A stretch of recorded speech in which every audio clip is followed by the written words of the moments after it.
Welcome to the SSV official. Today's first question is the slope of the line joining the crown and edges of the road surface is known as.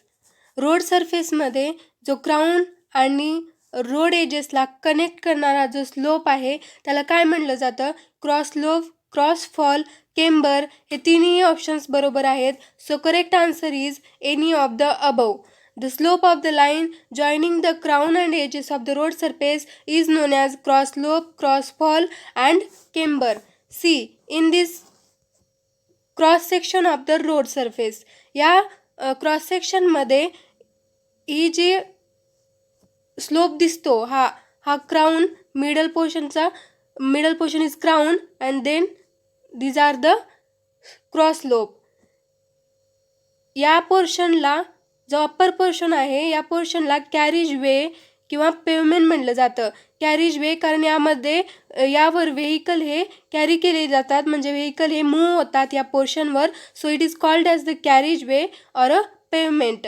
Along this pavement the shoulders are provided. Carriage वेचा slope आणि शोल्डरचा slope हा वेगळा असतो. शोल्डरचा हा flatter slope provide केला जातो. Shoulder कशासाठी प्रोव्हाइड केलं जातं? To provide the lateral support to the pavement. आणि जे व्हेकल आहेत व्हेकलला स्टॉप करण्यासाठी, जर एखादे व्हेकल हे बंद पडली तेव्हा ते शोल्डरवर स्टॉप केली जाते.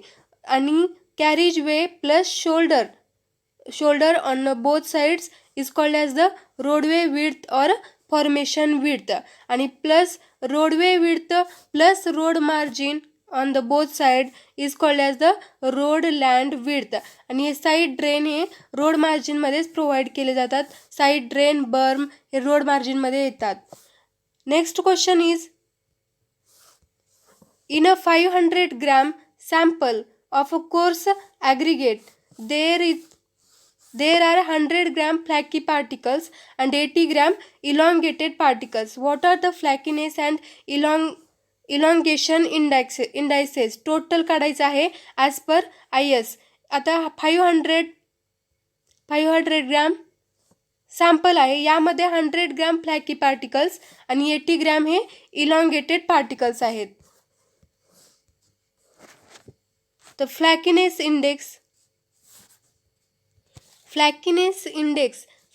index is the percentage of aggregate whose least dimension, त्याचे जे सर्वात लहान जो डायमेन्शन आहे, सर्वात smaller shorter dimension is 0.6 times of their mean dimension. जर ॲग्रिगेटचा least dimension is equal to 0.6 times of mean dimension असेल तर त्याला फ्लॅकी ॲग्रिगेट म्हणलं जातं. आणि अशा ॲग्रिगेटचा जो पर्सेंटेज आहे त्याला फ्लॅकीनेस इंडेक्स म्हणलं जातं. Then elongation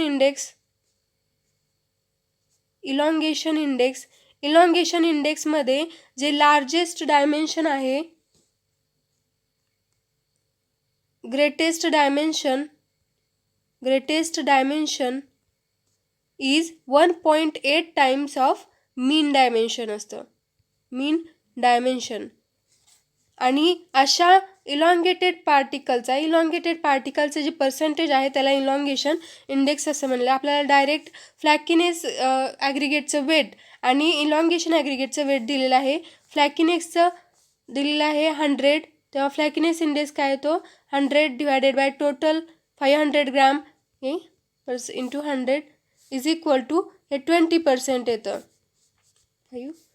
20%. आता इलॉंगेशन इंडेक्स हे 80 इलॉंगेटेड पार्टिकल्स हे 80 ग्रॅम आहेत आणि टोटल हे 500 इंटू 100 हे 16%. तेव्हा आपल्याला टोटल विचारलेलं आहे तर 20 + 16 इज इक्वल टू 36%. तो करेक्ट आन्सर इज, टोटल काढायचं आहे तेव्हा 36%, त्या दोन्हीचं सम करायचं. नेक्स्ट क्वेश्चन इज, इस्टिमेटिंगचा क्वेश्चन आहे हा. यामध्ये जे WRD 2016ला जो झाला होता पेपर, त्यामध्ये एस्टिमेटिंगवर जे डेप्रिसिएशनचे क्वेश्चन आहेत ते आले होते, असे न्यूमेरिकल्स.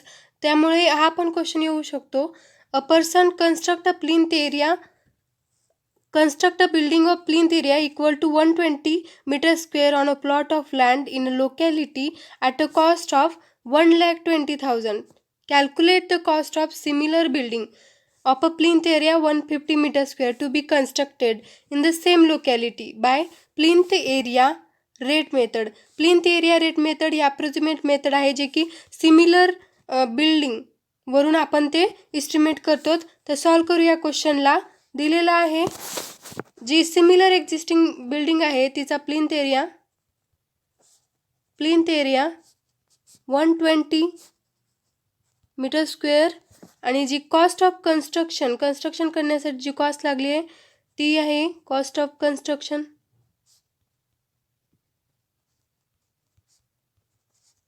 1,20,000 रुपये. आता यावरून प्लिंथ एरिया रेट, त्या लोकॅलिटीमध्ये प्लिंथ एरिया रेट काय आहे? Plinth area rate is equal to cost of construction 1,20,000 divided by 120 म्हणजे plinth area rate 1,000 per plinth area. आता यावरून प्लिंथ एरिया रेट भेटला तर 1,000 देन 1,000 प्लिंथ एरिया आहे. प्लिंथ एरिया आपल्या बिल्डिंगची 150 तर cost of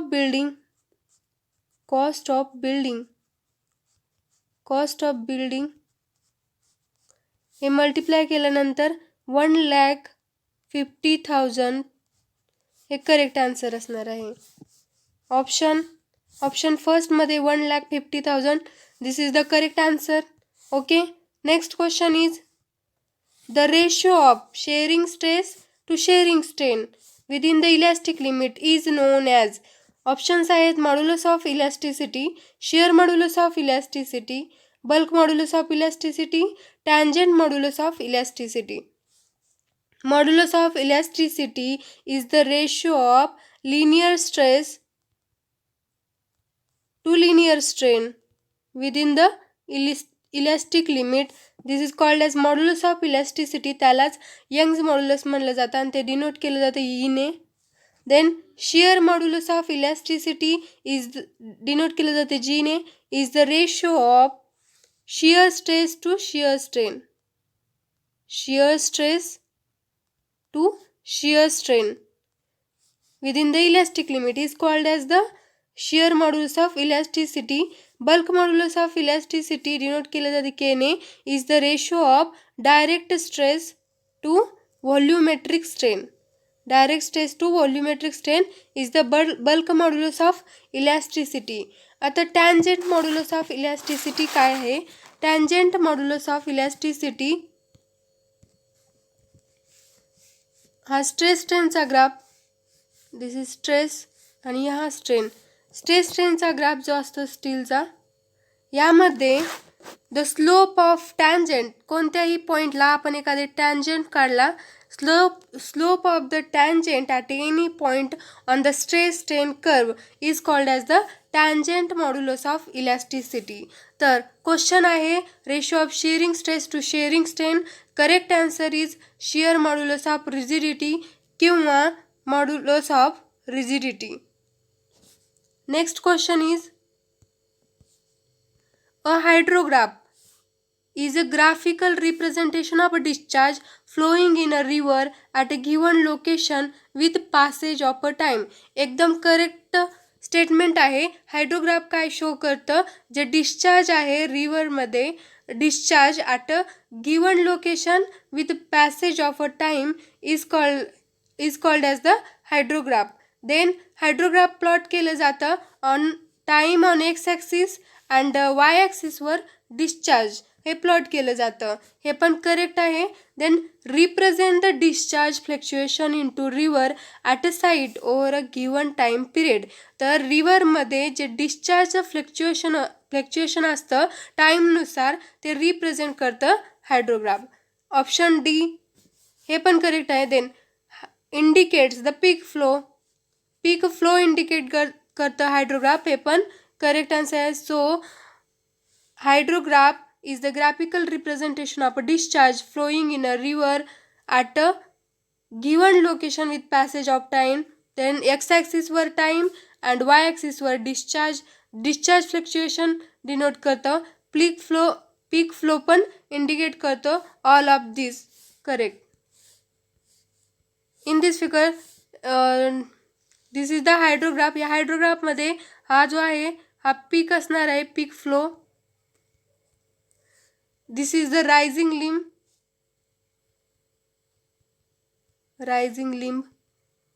and this is the recession limb किंवा recession curve. Next question is the distance between the two reading of the Le Chatelier apparatus should not exceed. Le Chatelier apparatus is used to measure the soundness of the cement. Soundness measure करण्यासाठी Le चॅटेलियर apparatus हे use केलं जातं. आणि एक method आहे, another method is autoclave method. This is also used for to measure the soundness due to the lime and magnesia. Le Chatelier फक्त free लाईममुळं होणारं साऊंडनेस मेजर करतं and it should not exceed the 10 mm and autoclave should not exceed the 0.8%. See, this is the Le Chatelier apparatus. Okay, next question is the bending equation is written as. Bending equation असतं m by I is equal to sigma by y is equal to E by R. So option third, m by I is equal to sigma by y is equal to E by R is the bending equation.